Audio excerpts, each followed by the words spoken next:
여러분 안녕하십니까? 7월 8일 수요일 뉴스투데이 강원입니다. 원주 청솔아파트 보증금 미반환 사태로 세입자들에게 고발됐던 임대업체 대표가 구속 상태로 재판에 넘겨졌습니다. 대표에 대한 사법 처리 절차가 시작된 가운데 세입자들은 보증금을 돌려받기 위해 임대업체 파산 절차에도 공을 들이고 있습니다. 황구선 기자입니다.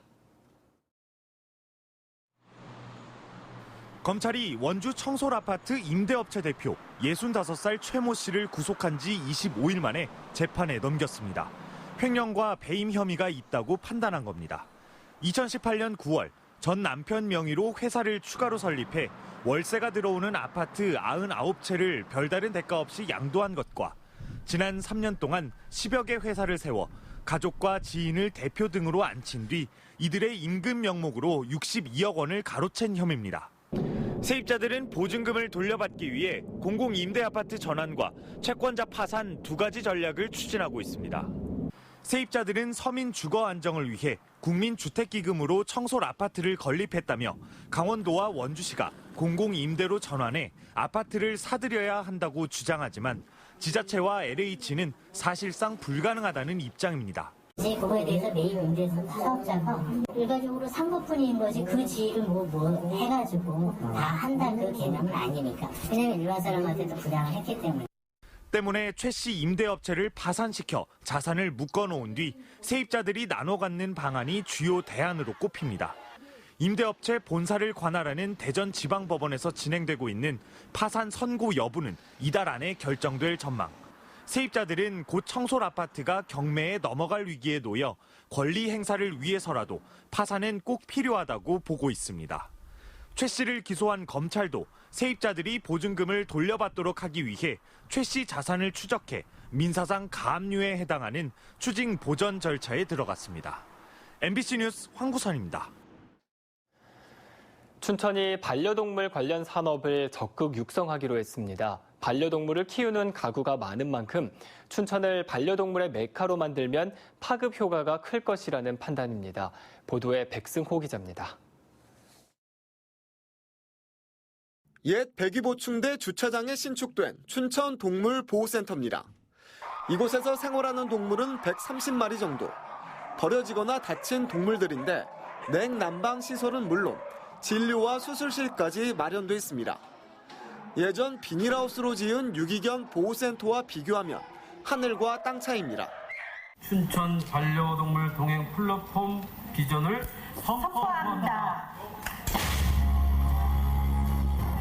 춘천시가 동물 보호에 이어 반려동물 산업 육성에 나섰습니다. 현재 반려동물을 키우는 인구는 1,500만 명 정도. 산업 규모는 5조 8천억 원에 이릅니다. 자식보다 더 나으니까 오히려 지금 자식 없으니 다 나갔으니까 그럴 때 애들 보는 재미가 나니까. 춘천시는 춘천을 반려동물하면 떠오르는 도시로 만들어 지역 경제에 활력을 불어넣겠다는 구상입니다.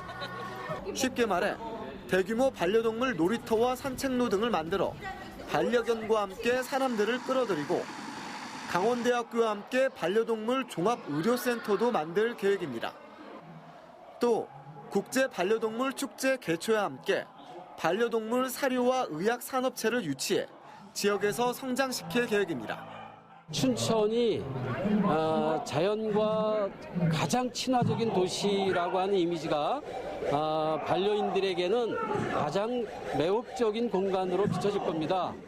하지만 아직 많은 사업들이 구상 단계이기 때문에 춘천이 반려동물 제1의 도시로 성장할 수 있을지는 좀 더 지켜봐야 할 전망입니다. MBC 뉴스 백수호입니다. 정선군이 시내버스 공영제를 지난달부터 시범적으로 도입했습니다. 개선 과제도 있지만 일단은 주민들로부터 좋은 반응을 얻고 있는데요. 조규환 기자가 취재했습니다. 정선군의 직영 시내버스인 와와버스가 정류장에 들어옵니다. 정류장 도우미의 안내에 따라 목적지에 맞는 시내버스에 올라탑니다. 정선군이 시내버스를 직접 운행하면서 승객은 예전보다 크게 늘었습니다. 24년 이상 근무를 했는데 보지도 못했던 분도 타시고 손님은 엄청 늘었습니다. 예, 배 이상 늘었다고 봅니다. 손님은. 예. 만 65세 이상 노인과 관내 학생, 장애인 등은 무료로 시내버스를 탈 수 있는 데다 일반 승객도 1,000원만 내면 돼 부담이 줄었고 버스 파업에 대한 우려도 사라졌습니다. 또 벽지 노선의 사정에 따라 배차 간격을 조절하고 환승 시스템을 도입하면서 이동 편의도 개선됐습니다. 예전보다 싸고 차가 자주 있어서 편리해요. 예전보다 좋아진 것 같습니다. 예, 많이 좋아졌죠. 하지만 교통망이 열악한 벽지가 여전히 많아 노선 증설 요구가 적지 않습니다. 소규모 지역에 맞지 않는 환승 시스템을 개선해달라는 민원도 있습니다. 대부분 어르신 분들이기 때문에 환승 부분에 불편이 좀 있어서 환승 부분을 직선화시켜서 여러 가지 문제점을 개선해서 7월 22일부터 본격적으로 시행할 예정입니다. 민간 운수회사에 손실 보전금을 줄 때보다 재원이 10억 원 넘게 더 들어 앞으로 재정 부담을 줄이는 방안도 고민해야 합니다. 민간 운수회사에서 넘어온 버스와 인력을 효율적으로 관리하고 기사 처우를 개선하는 일도 필요해 보입니다. 이미 전국의 10여 개 지자체에서 정성군의 버스 공영제 사례를 벤치마킹하겠다며 문의를 하거나 직접 방문해 그 결과도 주목됩니다. MBC 뉴스 조기환입니다. 코로나19와 아프리카 돼지열병으로 고성의 안보 관광이 중단된 지 벌써 넉 달이 넘었습니다. 고성군은 ASF 차단 방지 조치와 코로나19 방역을 강화하고 이 정부의 관광 재개 허가를 기다리고 있는데 이르면 이달 말부터는 가능할 것으로 보입니다. 배연환 기자가 보도합니다. 고성통일전망대와 DMZ 박물관은 코로나19 유행이 시작된 지난 2월 25일 운영을 중단했습니다. 코로나 추세에 따라 재개장을 추진했지만 아프리카 돼지열병에 감염된 야생 멧돼지 폐사체가 고성에서 계속 발견되면서 아직 문을 다시 열지 못하고 있습니다. 통일전망대 출입 신고서도 전망대 폐쇄 이후 넉 달 넘게 이렇게 텅텅 비어있는 상태입니다. 멀리서 안보 관광지를 찾은 관광객들도 폐장 소식에 아쉬움을 감추지 못합니다. 서운하고도 하고 코로나가 진짜 무섭기도 하고 빨리 코로나가 나서지고 또 여기 듣기에는 이쪽 경기가 아주 나쁘다고 하는데 여러 가지로 빨리. 올 상반기 안보 관광지 방문객은 9만 2천 명으로 지난해 같은 기간 45만 명에 비해 80% 가까이 줄었습니다. 입장료와 소비의 감소에 따른 경제적 손실은 월 평균 21억 원으로 6개월 합산 127억 원에 달하는 실정입니다. 고성군은 안보 관광지 재개를 위해 방역과 ASF 차단에 힘을 쏟고 있습니다. ASF 차단을 위해서 민통선과 통일전망대 주변에는 차단 울타리를 설치했습니다. 또 최근까지 1,500마리의 멧돼지를 집중 포획했습니다.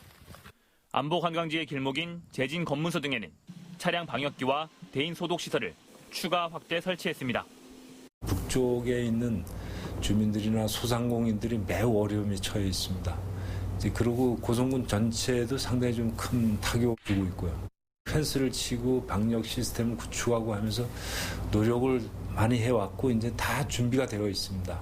이제 열기만 하면 안전하게 이제 사람들이 이제 그걸 와서 보고. 농림축산식품부와 환경부의 현장 점검이 이달 중순 진행될 예정이고 이르면 이달 말부터 안보 관광지가 다시 문을 열 것으로 보입니다. MBC 뉴스 배연환입니다. 강원도교육청이 고교 1학년 무상교육을 6월에 앞당겨 실시하려던 계획에 제동이 걸렸습니다. 강원도의회 교육위원회는 도교육청이 제출한 강원도 학교 수업료 및 입학금에 관한 조례 일부 개정안을 계류시켰습니다.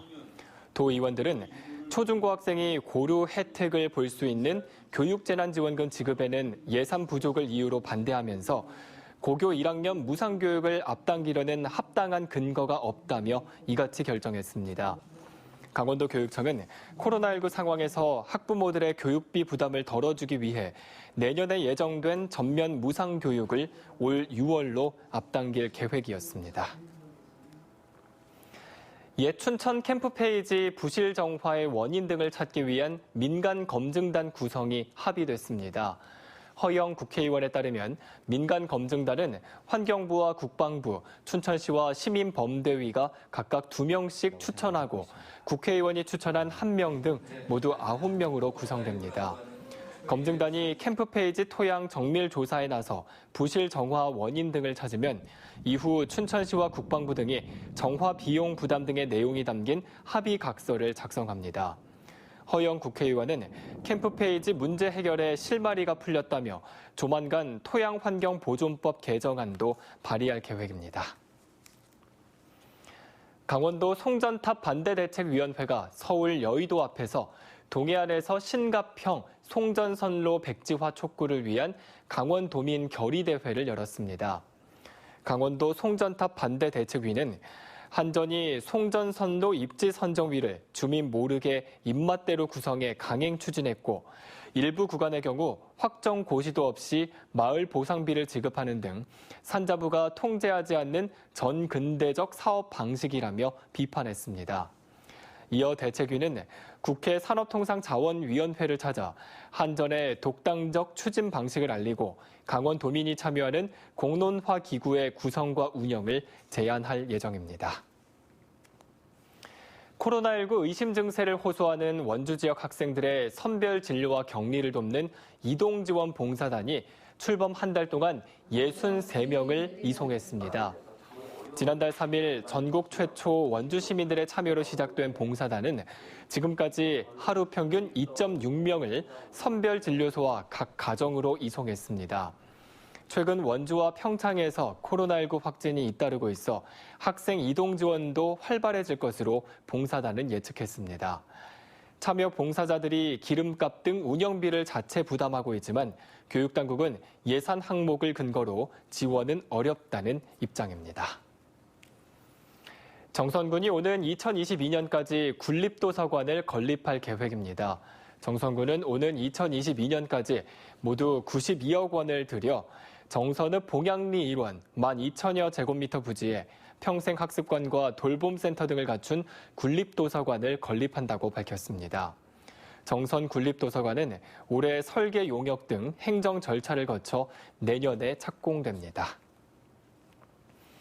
피서철을 맞아 도내 주요 해수욕장에 여름 경찰서가 운영됩니다. 강원지방경찰청은 오는 10일부터 다음 달 말까지 강릉 경포와 동해 망상, 속초, 양양 낙산 등 6개 해수욕장에서 여름 경찰서를 운영한다고 밝혔습니다. 여름 경찰서에는 178명의 경찰관이 배치돼 범죄 예방과 질서 유지 활동을 펼칠 예정입니다.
한탄강이 우리나라 4번째 유네스코 세계 지질공원으로 인증됐습니다.